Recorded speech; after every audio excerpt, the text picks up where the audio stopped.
Price the Lord. യേശുക്രിസ്തുവിൻ്റെ മഹത്വമുള്ള നാമത്തിൽ ഓൺലൈൻ മീഡിയയിൽ കൂടെ എന്നെ ശ്രദ്ധിക്കുന്ന എല്ലാ പ്രിയപ്പെട്ടവർക്കും സ്നേഹവന്ദനം. വീണ്ടും ഒരു പ്രാവശ്യം കൂടെ ഈ മീഡിയയിൽ കൂടെ തിരുനാമത്തെ മഹത്വപ്പെടുത്തുവാൻ ദൈവം അനുവദിച്ചതോർത്തുകൊണ്ട് ദൈവത്തിന് മഹത്വം അർപ്പിക്കുന്നു.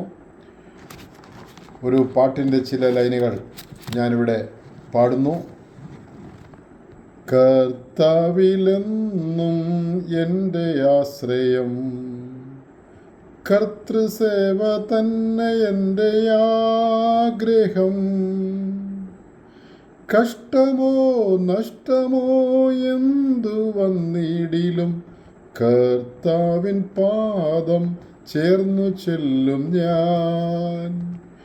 കഷ്ടമോ നഷ്ടമോ എന്തു വന്നിടിലും കർത്താവിൻ പാദം ചേർന്ന് ചെല്ലും ഞാൻ.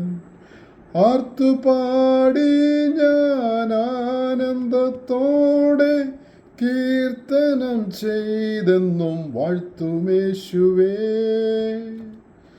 ഇത്ര നല്ല രക്ഷകൻ വേറെയില്ലൊഴിയിൽ ഹല്ലേലൂയ പാടും ഞാൻ. ഇത്ര നല്ല രക്ഷകൻ വേറെയില്ലൊഴിയിൽ ഹല്ലേലൂയ പാടും ഞാൻ. വിശ്വാസത്താൽ ഞാൻ യാത്ര ചെയ്യുമൻ, വീട്ടിലെത്തുവോളം ക്രൂശിൻ പാതയിൽ. വൻതിര പോലൊരു ക്ലേശങ്ങൾ വന്നാലും വല്ലഭൻ ചൊല്ലിടിൽ എല്ലാം മാറിടും. വൻതിര പോലൊരു ക്ലേശങ്ങൾ വന്നാലും വല്ലഭൻ ചൊല്ലിടിൽ എല്ലാം മാറിടും. Price the Lord. കർത്താവിൻ്റെ സന്നിധിയിൽ നമുക്ക് നമ്മെ തന്നെ ഒരിക്കൽ കൂടെ സമർപ്പിക്കാം. ഒന്ന് രണ്ട് വാക്യങ്ങൾ വായിച്ചതിന് ശേഷമായിട്ട് നമുക്ക് പ്രാർത്ഥിക്കാം. എഫേസ്യ ലേഖനം 1-ാം അധ്യായം അതിൻ്റെ 4-ാമത്തെ വാക്യം. നാം തൻ്റെ സന്നിധിയിൽ വിശുദ്ധരും നിഷ്കളങ്കരും ആകേണ്ടതിന് അവൻ ലോകസ്ഥാപനത്തിന് മുമ്പേ നമ്മെ അവനിൽ തിരഞ്ഞെടുത്തു എന്ന് കാണുവാൻ സാധിക്കുന്നു. ഇതിന് മുന്നമേയുള്ളതായ എൻ്റെ ഷോർട്ട് മെസ്സേജിൽ ഞാൻ പറഞ്ഞതായ കാര്യം യോഹന്നാൻ്റെ സുവിശേഷം 15-ാം അധ്യായം അതിൻ്റെ 16-ാമത്തെ വാക്യമാണ്. നിങ്ങൾ എന്നെ തിരഞ്ഞെടുത്തു എന്നല്ല, ഞാൻ നിങ്ങളെ തിരഞ്ഞെടുത്തു, നിങ്ങൾ പോയി ഫലം കായ്ക്കേണ്ടതിനും നിങ്ങളുടെ ഫലം നിലനിൽക്കേണ്ടതിനും നിങ്ങളെ ആക്കി വച്ചുമിരിക്കുന്നു.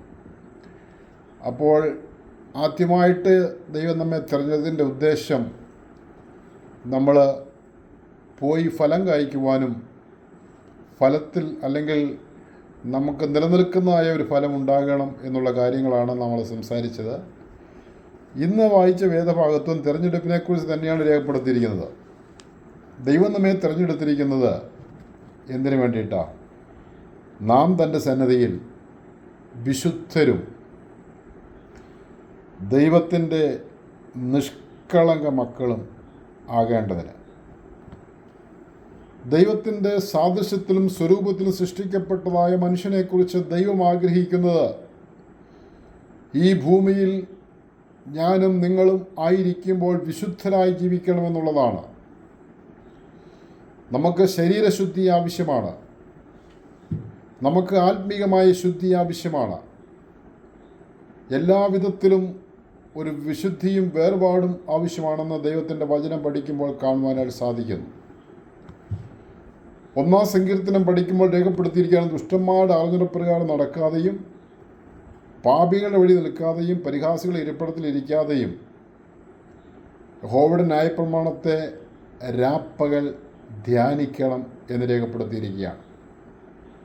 അപ്പോൾ നമുക്ക് ഇരിക്കേണ്ടുന്ന സ്ഥലങ്ങളുണ്ട്, പോകേണ്ടുന്ന സ്ഥലങ്ങളുണ്ട്, വേർപാടും വിശുദ്ധിയും കാത്തു സൂക്ഷിക്കുവാൻ തിരഞ്ഞെടുക്കപ്പെട്ടവർ എപ്പോഴും സന്നദ്ധനായിരിക്കണം എന്ന് നമുക്ക് മനസ്സിലാക്കുവാൻ സാധിക്കുന്നു.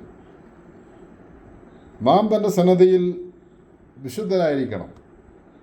യഹോവേ, നിൻ്റെ കൂടാരത്തിൽ ആർ പാർക്കും? നിൻ്റെ വിശുദ്ധ സ്ഥലത്ത് ആർ വസിക്കും?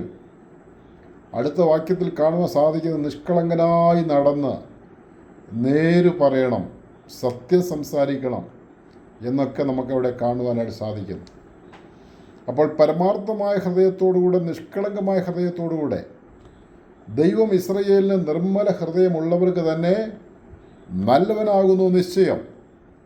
നഥനയേലിനെ കണ്ടപ്പോൾ കർത്താവ് പറഞ്ഞു, ഇവൻ സാക്ഷാൽ ഇസ്രയേലിൻ, ഇവനിൽ കപടമില്ല.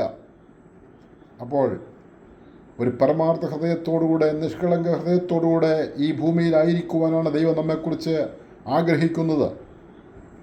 വക്രഹൃദയത്തെക്കുറിച്ച് രേഖപ്പെടുത്തിയിട്ടുണ്ട്, ഇരുമനസ്സുള്ള ഹൃദയത്തെക്കുറിച്ച് രേഖപ്പെടുത്തിയിട്ടുണ്ട്. എന്നാൽ നമ്മുടെ ഹൃദയം എപ്പോഴും നിഷ്കളങ്കമായിരിക്കണം. തിരഞ്ഞെടുപ്പിൻ്റെ പിമ്പിലെ ദൈവത്തിൻ്റെ ഉദ്ദേശം ഫലം കായ്ക്കുക, നിലനിൽക്കുന്ന ഫലം കായ്ക്കുക, പോയി ഫലം കായ്ക്കുക. നാം ഈ ഭൂമിയിലായിരിക്കുമ്പോൾ വിശുദ്ധരായി ജീവിക്കുക, നിഷ്കളങ്കരായിട്ട് ആയിരിക്കുക. ദൈവത്തെ മഹത്വപ്പെടുത്തുവാൻ ദൈവം നമ്മെ സഹായിക്കട്ടെ. എല്ലാവരെയും ദൈവം ധാരാളമായി അനുഗ്രഹിക്കുമാറാകട്ടെ. പ്രാർത്ഥിക്കാം. സ്വർഗസ്വനായ ഞങ്ങളുടെ പിതാവേ, ഞങ്ങളെ കേൾപ്പിച്ച ദൈവത്തിൻ്റെ ആലോചനകൾക്കായി ദൈവത്തെ വാഴ്ത്തുന്നു, സ്തുതിക്കുന്നു. കർത്താവേ, ഞങ്ങളെ തിരഞ്ഞെടുത്തല്ലോ. ഞങ്ങൾ ഈ ഭൂമിയിലായിരിക്കുമ്പോൾ വിശുദ്ധരായി, നിഷ്കളങ്കരായി അങ്ങേ സേവിപ്പാൻ ഇടയാക്കുമാറാകണമേ എന്ന് പ്രാർത്ഥിക്കുന്നു. ഓൺലൈൻ മീഡിയയിൽ കൂടെ അടിയനെ ശ്രദ്ധിക്കുന്ന എല്ലാ പ്രിയപ്പെട്ടവരെയും അനുഗ്രഹിക്കണമെന്ന് പ്രാർത്ഥിക്കുന്നു. വ്യത്യസ്തങ്ങളായ ആവശ്യങ്ങളെ മുഖത്ത് ഭാരപ്പെടുന്ന പ്രിയപ്പെട്ടവർക്ക് വേണ്ടി പ്രത്യേകം പ്രാർത്ഥിക്കുന്നു. അവരുടെ ആവശ്യങ്ങൾ എന്ത് തന്നെ ആണെങ്കിലും ദൈവം അവർക്ക് വേണ്ടി പിന്നെയും വഴികളെ തുറക്കുമാറാകണമേ എന്ന് പ്രാർത്ഥിക്കുന്നു. പിതൃപുത്ര പരിശുദ്ധാത്മാവാം ത്രിയേക ദൈവത്തിൻ്റെ നാമത്തിൽ എല്ലാ വ്യക്തികളെയും അനുഗ്രഹിച്ച് പ്രാർത്ഥിക്കുന്നു. കർത്താവെ, കേൾക്കപ്പെട്ട വചനം നല്ല നിലത്ത് വീണ് വിത്ത് പോലെ 30, 60, 100 മേനിയായി ഫലം കായ്പാൻ സഹായിക്കണമേ എന്ന് പ്രാർത്ഥിക്കുന്നു. ക്രിസ്തുയേശുവിൻ്റെ മഹത്വമുള്ള നാമത്തിൽ അപേക്ഷിക്കുന്നു. ദയയോടെ കേൾക്കണമേ സ്വർഗ്ഗസ്ഥ പിതാവേ. ആമേൻ. Praise the lord. ഞാൻ സംസാരിച്ച വിഷയത്തെക്കുറിച്ചോ അല്ലെങ്കിൽ ഏതെങ്കിലും പ്രാർത്ഥനാ വിഷയങ്ങളോ നിങ്ങൾക്ക് അറിയിക്കുവാനായിട്ടുണ്ടെങ്കിൽ നിങ്ങൾ കമൻറ്റ് ചെയ്യുക, പ്രാർത്ഥിക്കുക. ശുശ്രൂഷകളെ ഓർത്ത് നമുക്ക് പിന്നെയും പ്രാർത്ഥിക്കാം. ദൈവകൃപ കൂടെ ഇരിക്കട്ടെ. God bless you all.